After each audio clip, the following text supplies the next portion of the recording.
Kung minsan, ang pinakamabait na mukha sa ospital ay siya ring dahilan ng huling tibok ng puso mo. Salamat sa pagbisita dito sa Pinas Horror.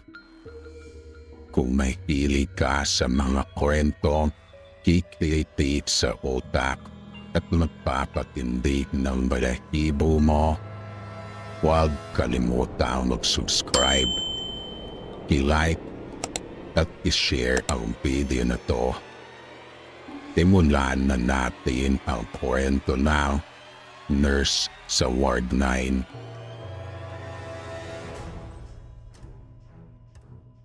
Sa isang emergency room, gabi, tahimik, ilaw lang no fluorescent. Si Dr. Adrian Santos, bagong intern sa ospital, ay nagbabantay sa night shift. Habang sinusuri ang mga chart, napansin niya may folder na may markang Ward 9 Restricted Access.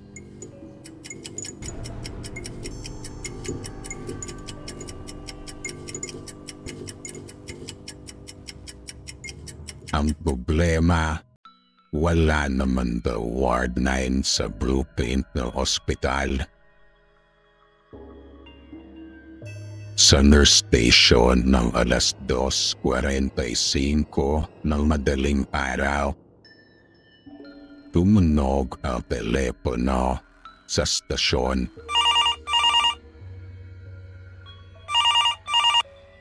Ward 9, kailangan namin ng tulong, sabi ng boses ng babae.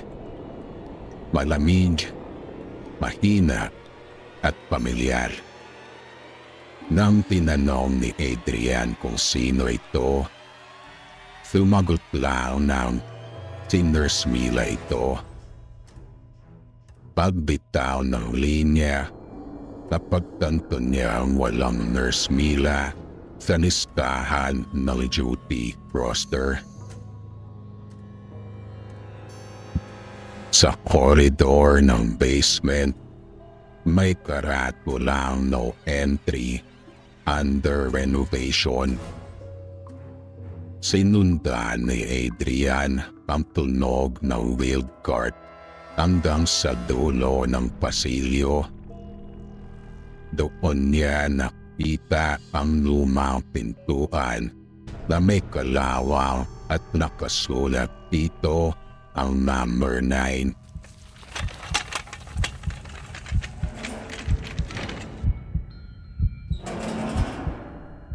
Pagbukas niya ng pintuan na iyon, agad na sumalubong sa kanya ang amoy ng antiseptic at dugo.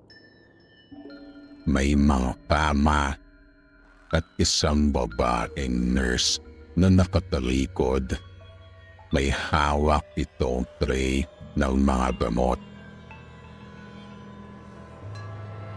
Sa loob ng Ward 9 room ay may 3 kama.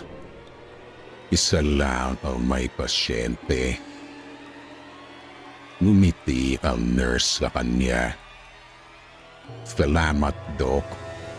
Tulungan mo ako alagaan ang mga pasyente, sabi nito habang inaayos ang suwero.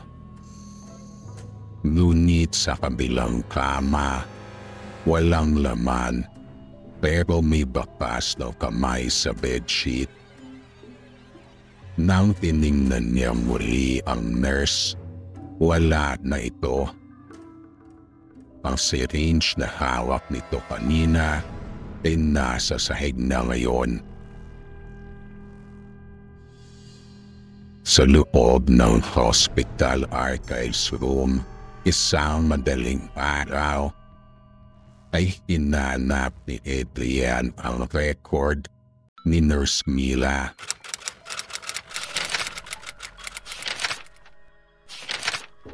Natagpuan niya ang file. Taong 1997 pa ang huling entry. Namatay sa duty, overdose sa anesthesia. Ngunit sa gilid ng photo ID, may nakasulat na still assigned to Ward 9. Muling bumalik sa Ward 9 si Adrian. Sa pagpasok niya ay may nakaupo sa kama. Isang lalaking may oxygen mask.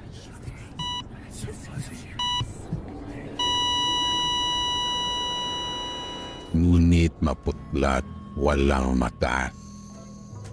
Dok, tulungan mo kaming makaalis. Mahina nitong bulong. Biglang sumulpot si Nurse Mila sa likod. Hawak o scalpel at nakangiti. Nagising si Adrian sa ER bed.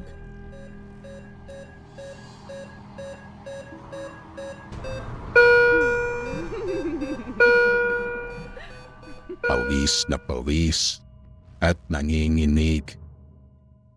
Sinabi ng chief nurse na tatagpuan siyang nawalan ng malay sa basement, kung saan sarado na raw ang buong lugar mula pa 3 taon. Ngunit sa bulsa niya ay may isang malikit na ID badge. Nurse Mila, Ward 9.